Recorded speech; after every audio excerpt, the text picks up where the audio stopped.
transparency. El pueblo de Venezuela que lo eligió presidente.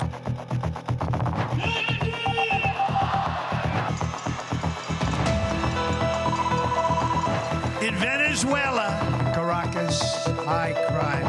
Release the full detailed data on this election. Es un golpe de Estado dirigido por los Estados Unidos de Norteamérica.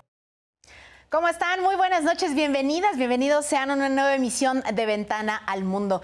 Venezuela lleva ya una semana en medio de la tensión por los resultados de las elecciones presidenciales más controvertidas en 25 años. Las autoridades electorales del país ya ratificaron el triunfo de Nicolás Maduro como el ganador de la contienda con más del 51% de las preferencias, mientras la oposición se empeña en sostener que hubo un fraude en el proceso y que el ganador es Edmundo González. Esta semana Estados Unidos reconoció el triunfo del opositor y en consonancia se sumaron naciones afines a Washington, como por ejemplo Ecuador, Panamá, Uruguay y Argentina, entre varias más. Y es que pareciera que en este punto fuera una historia cíclica lo que ha pasado con la oposición en Venezuela y el reconocimiento que sistemáticamente le ha dado Estados Unidos. En 2014, el entonces presidente Barack Obama pidió la liberación del opositor Leopoldo López. Luego, en 2019, el mandatario Donald Trump reconoció como presidente interino a Juan Guaidó, quien se autoproclamó como presidente encargado de Venezuela, alegando que la reelección de Maduro en 2018 fue un fraude y que él, al frente de la Asamblea Nacional, debía asumir el poder. Y la historia se repitió en el 2017, cuando Washington rechazó la decisión de Venezuela de inhabilitar por 15 años al líder opositor Enrique Capriles. Esta semana se suma el espaldarazo a Edmundo González por parte de Washington. Y ante este panorama, México, en voz del presidente López Obrador, ha afirmado que es una imprudencia y ha llamado a evitar el injerencismo, que no haya un gobierno del mundo y se respete la independencia y la soberanía. Acompáñenos a analizar el escenario político que se vive en Venezuela. De un golpe de Estado.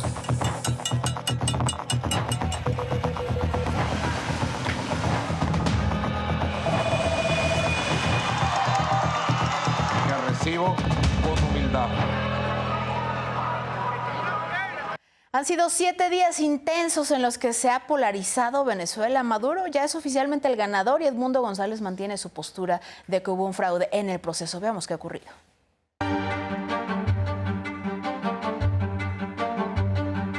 Venezuela cumple una semana en medio de la polarización y el debate tras las elecciones más trascendentales en 25 años. El Consejo Nacional Electoral ratificó el triunfo de Nicolás Maduro en la elección presidencial del pasado domingo. Informó que con 96.87% de las actas electorales escrutadas, Maduro obtuvo 51.95% de los votos, frente a Edmundo González con 43.1%. Argumentó que se registraron ciberataques masivos contra la estructura tecnológica del Consejo y que por ello se retrasó el conteo de las actas. La confirmación del triunfo de Maduro por la autoridad electoral ocurrió poco antes de que el Tribunal Supremo de Justicia citó a comparecer a todos los excandidatos a la elección presidencial, incluido el mandatario. Al evento no acudió el opositor Edmundo González. 7 de los excandidatos presidenciales firmaron un recurso contencioso que permitirá investigar, verificar y certificar los resultados. Volvió a faltar el candidato del fascismo, González Urrutia. No da la cara. ¿Qué planea? ¿Más violencia? Si usted no respetó al CNE para firmar un acuerdo para reconocer los resultados, si usted, señor González Urrutia, no respeta al máximo tribunal de la República, ¿cuáles son los próximos pasos? Y aprovecho la majestad del Tribunal Supremo de Justicia para desde acá exigirle al Consejo Nacional Electoral que se ponga derecho y publique los resultados electorales. Obligue al Consejo Nacional Electoral y lo convoque a presentar todas las actas y todas las papeletas de votación. Por su parte, la líder opositora María Corina Machado publicó un conteo en el que se asegura que con el 81% de las actas, el ganador es Edmundo González. La organización política Vente Venezuela, dirigida por Machado, informó que sus oficinas fueron asaltadas. El ex candidato opositor Edmundo González condenó la violencia y denunció una persecución contra su equipo. Tras la confirmación de su victoria, el presidente Maduro alertó sobre un intento de golpe de Estado desde Estados Unidos, ya que tras reconocer al opositor Edmundo González, Argentina, Ecuador, Panamá y Uruguay se sumaron a esa postura. Es un golpe de Estado dirigido por los Estados Unidos de Norteamérica y la internacional fascista, la derecha fascista, con Elon Musk, Milei. La oposición de la mano de Edmundo González y María Corina Machado reiteran un fraude en la elección. Actas originales oficiales ya las conocemos y el mundo entero las ha visto.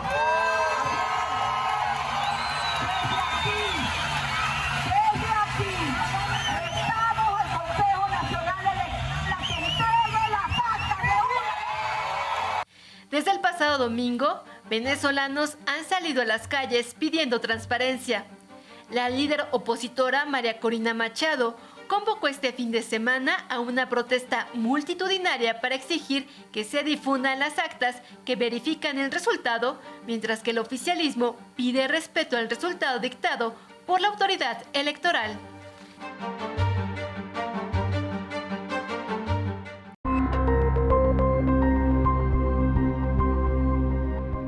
María Corina Machado, lideresa de la oposición venezolana, reapareció en una manifestación por las calles de Caracas. Aseguró que Edmundo González Urrutia ganó las elecciones presidenciales y exigió la entrega de las actas electorales. El mundo sabe que pretenden a la fuerza arrebatar ese resultado, que 6 días después ya no entregaron ni una sola acta, que el periodo se venció.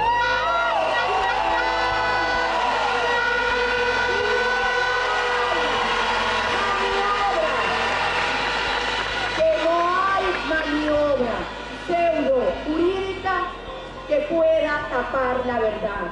La verdad está en nuestras actas. La verdad está en nuestros corazones. Con varios rosarios colgados del cuello que le han regalado sus simpatizantes, Machado, quien no participó en los comicios por haber sido inhabilitada, dijo que llegarán hasta el final y pidió no caer en provocaciones. Después de 6 días de brutal represión, creyeron que los iban a callar, atemorizar o paralizar. La presencia de cada uno de ustedes aquí representa lo mejor de cada venezolano. Esto demuestra al mundo la magnitud de la fuerza y lo que significa que vamos a llegar hasta el final. Nosotros no caemos en provocaciones. La violencia está allá porque es el único recurso que les queda. Nosotros no respondemos cayendo en provocaciones. Nosotros no agredimos. En otra parte de Caracas hubo una manifestación de respaldo al presidente Nicolás Maduro. Flanqueado por sus colaboradores, Maduro advirtió que habrá cárcel para sus opositores. Tenemos 2.000 presos capturados y de ahí van para Tocorón y para Tocuyito. Máximo castigo. Justicia. Esta vez no va a haber perdón. Esta vez no va a haber perdón.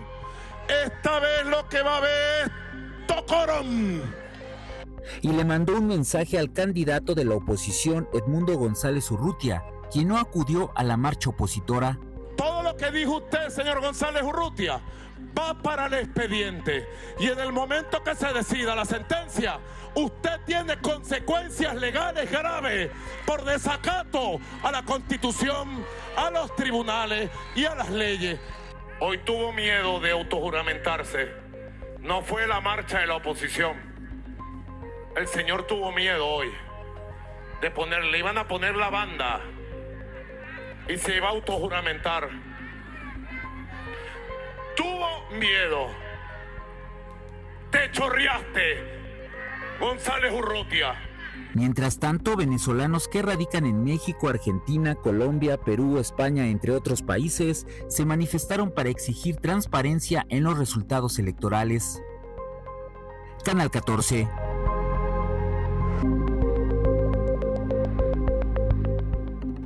¿Y qué ha dicho México y el mundo a razón de este proceso? Vea usted. México y la comunidad internacional ha externado sus posicionamientos sobre los resultados en Venezuela. El presidente Andrés Manuel López Obrador, el mandatario de Brasil, Luis Ignacio Lula da Silva, y de Colombia, Gustavo Petro, sostuvieron una llamada telefónica donde coincidieron en la disposición para apoyar los esfuerzos y diálogo y búsqueda de acuerdos que beneficien al pueblo venezolano.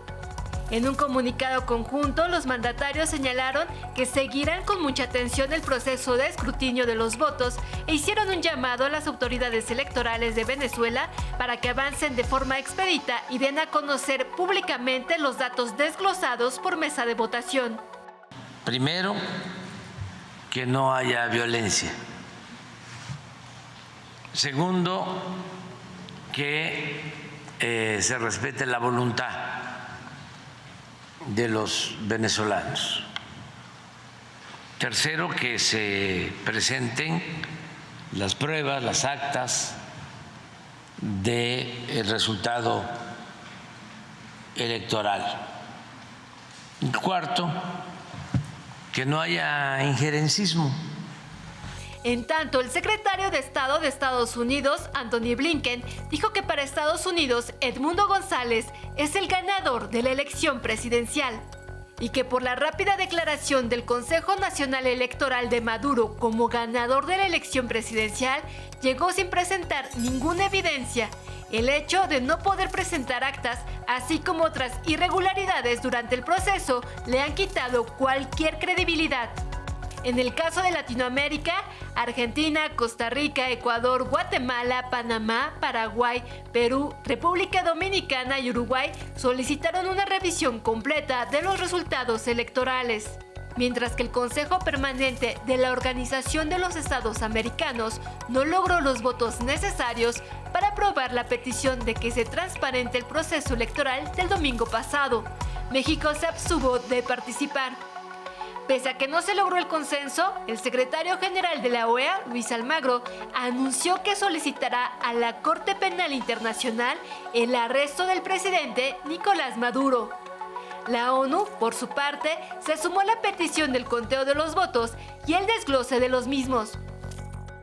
La Unión Europea, en voz de Josep Borrell, jefe de política exterior, dijo que no pueden reconocer los resultados hasta que se cuenten todos los votos y se transparenten las actas. En contraparte, desde que se dieron a conocer los resultados por el Consejo Nacional Electoral de Venezuela, felicitaron a Maduro por su reelección el presidente ruso Vladimir Putin, Miguel Díaz-Canel, presidente de Cuba, y Xiomara Castro, presidenta de Honduras, y Luis Arce, de Bolivia. También se sumaron al reconocimiento los gobiernos de Irán, China, República de Guinea, Serbia y Nicaragua. Canal 14. And I thank you for that. So I just had a frank and constructive meeting. Thank you very much. I do believe that each one of us Show a piece of identification. Hi. Hey there. Y mientras tanto, en Estados Unidos, Kamala Harris consiguió la nominación de la candidatura demócrata a la presidencia. Será la primera mujer negra y la primera estadounidense de ascendencia asiática en liderar una boleta de un partido mayoritario. Este logro tuvo lugar después de que los delegados comenzaron a emitir esta semana sus votos de manera virtual, una metodología muy poco común. I am honored to be the presumptive Democratic nominee for President of the United States. Of course, I will officially accept your nomination next week once the virtual voting period is closed. And later this month, we will gather in Chicago, united as one party, where we're going to have an opportunity to celebrate this historic moment together. Y el presidente Joe Biden felicitó a Harris, afirmó que una de las mejores decisiones que ha tomado fue elegirla como vicepresidenta y afirmó que no podría estar más orgulloso con esa decisión de camino, por supuesto, a ganar la Casa Blanca. Agradecemos que nos acompañe Youssef Farid Núñez, analista de riesgos políticos y política internacional, además también de ser asociado de COMEXI, el Consejo Mexicano de Asuntos Internacionales, para analizar este tema de Venezuela y también, por supuesto, lo que pasa en Estados Unidos. Muchas gracias por estar con nosotros. Claudia, muchas gracias por la invitación y un saludo a todo el auditorio. ¿Cómo podemos tener nosotros este contexto de lo que está ocurriendo en Venezuela? Vemos que básicamente son como cuestiones cíclicas que se han dado por parte de la oposición, que ha sido respaldada por Estados Unidos en los intentos de tener un cambio en ese país y que ahora pues finalmente ya de manera oficial y reiterada por segunda vez en esta semana ya el Consejo Nacional Electoral valida la elección y el triunfo de Nicolás Maduro. Es muy interesante que hables de qué ha pasado en el pasado, viendo todo el contexto en elecciones pasadas en el que básicamente podemos haber aprendido de la historia para ver que la oposición realmente no ha tenido una oportunidad tangible de conseguir una victoria contra el régimen de Nicolás Maduro. Teniendo este contexto como antecedente, podíamos anticipar que lo que vimos el pasado viernes era de esperarse, en el que el Tribunal Electoral de Venezuela ratificara la victoria de Nicolás Maduro, donde básicamente, según lo que vemos de expertos u observadores internacionales, pues básicamente se ve como unos malabares para solidificar la victoria del presidente, ¿no? Entonces, viendo antecedentes como con Juan Guaidó, como con Leopoldo López, vemos que los líderes opositores han salido del régimen venezolano una vez que pierden las elecciones. Entonces, pues bueno, esto ya pasó la semana pasada, en el que Edmundo González deja Venezuela y se va para Costa Rica, donde seguramente podrá seguir liderando la oposición desde el exterior, pero pues básicamente esta tendencia va a durar un par de años y básicamente podemos esperar que el régimen de Nicolás Maduro se consolide en los próximos meses o los próximos años, como lo ha hecho en el pasado, en la década pasada. ¿Cómo ves el papel que han tomado, por ejemplo, México, que está diciendo que no haya cuestiones de injerencia de otros países, como por ejemplo lo ha hecho Estados Unidos, también sistemáticamente, que ha apoyado a Enrique Capriles, a Juan Guaidó, en este caso, en este 2024 fue Edmundo González, y otros países también, por ejemplo, la Argentina de Javier Milei, Ecuador, ¿no?, con Daniel Noboa, etcétera? ¿Cómo se perfilan las naciones y los posicionamientos que ha tenido respecto a estas elecciones y los resultados en Venezuela? Es muy interesante la postura que ha tomado México en la política exterior durante el sexenio del presidente López Obrador. En este sentido, ha sido criticado por algunos, ha sido alabado por otros la postura del gobierno mexicano, y lo que es certero por parte de la administración es sí decir, pues bueno, no corresponde a otros países el decir y determinar antes de que den los resultados electorales quién fue el ganador.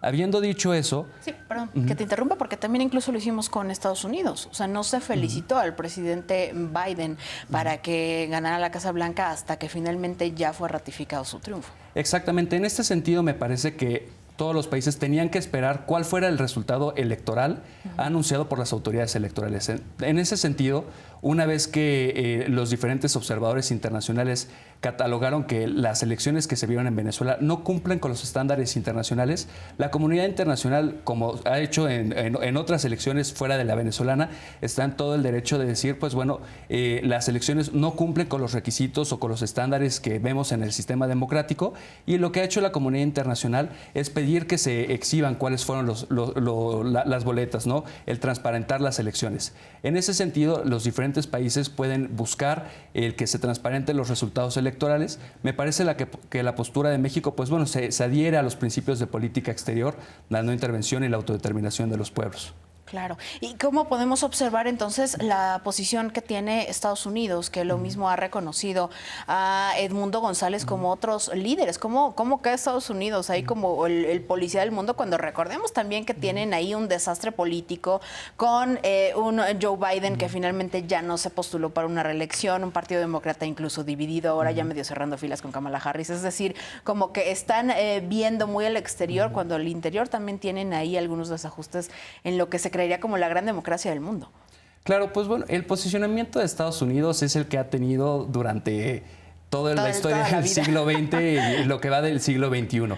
Entonces, la política exterior no debe de extrañar. Me parece que Estados Unidos, pues bueno, sigue el papel que ha tenido en el que simplemente rechaza cualquier victoria de un régimen que vaya en contra de los principios que promueve Estados Unidos a nivel mundial. Esto no solo es para Latinoamérica, sino también se ha visto en economías de desarrollo. Entonces, pues bueno, la postura de Estados Unidos tampoco extraña, es algo que se ha visto y cada vez la política exterior también sirve como un distractor precisamente para los problemas que tienen internamente. En este momento, pues bueno, Biden al ser un presidente demócrata, que ha tenido muchos problemas en las últimas semanas, pues bueno, buscará desviar un poco la atención para que no caiga el peso sobre la nueva candidata a la presidencia del Partido Demócrata, su vicepresidente Kamala Harris. Kamala Harris. Bueno, ya que estamos hablando precisamente de Kamala Harris, vemos ya que esta semana pues ya alcanza el número de los delegados, anuncia que va a aceptar la próxima semana ya la nominación, y esto de cara a un proceso que yo no sé tú qué opinas, pero como que creo que se ha acelerado para que vayan como ganándole un poquito de tiempo a esta balanza en donde llegan un poquito tarde las elecciones, sin un candidato a vicepresidente por parte de los demócratas y con unos republicanos, un Trump que pues básicamente se ha visto firme, ¿no?, en el debate y después de que Biden declinara. ¿Cómo vemos el avance que está teniendo Kamala Harris hasta este momento?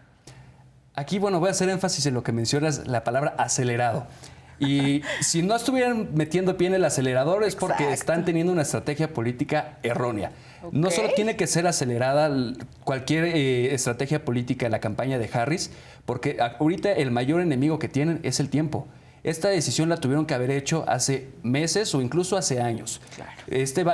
Joe Biden dijo cuando se lanzó hace 4 años que él iba a ser un presidente de una sola administración. Fueron 4 años en el que el Partido Demócrata tuvo la oportunidad de posicionar mejor a Harris o de posicionar a cualquier otro candidato que pudiera ir en contra de Donald Trump. Entonces, Harris ha metido acelerador desde el momento en el que Joe Biden anunció que dejaría la candidatura y que abriría paso para un relevo generacional.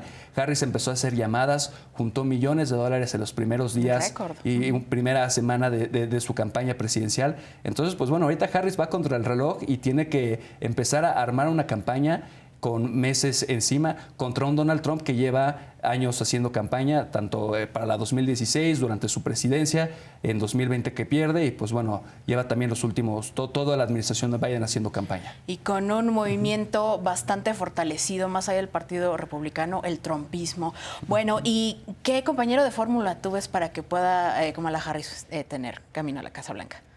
Hay muchas opciones, cada quien con su pro, con su contra, y yo creo que Shapiro, el gobernador de Pensilvania, es uno de los candidatos más fuertes, porque bueno, Pensilvania es un estado pendular. Recordar al auditorio que hay 6 estados que, dependiendo de las elecciones, tienden a ir hacia los demócratas, tienden que ir hacia los republicanos. Pensilvania es uno de ellos.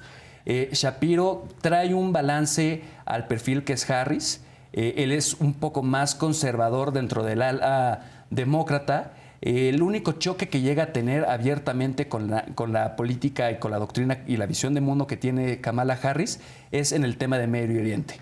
Harris ha sido abiertamente apoyante de la solución de 2 estados entre Israel y Palestina, y pues bueno, Shapiro es judío, ¿no? Entonces aquí habría un choque directamente en cuáles son las visiones de política exterior que pudieran tener presidente y vicepresidente, pero fuera de eso me parece que podría ser un buen balance a lo que representa Harris en la boleta electoral y le daría un estado pendular. Y con bastante peso en el colegio electoral. Muchísimas gracias, Yusef Núñez, por acompañarnos con este análisis. Claudia, muchas gracias. Muchísimas gracias.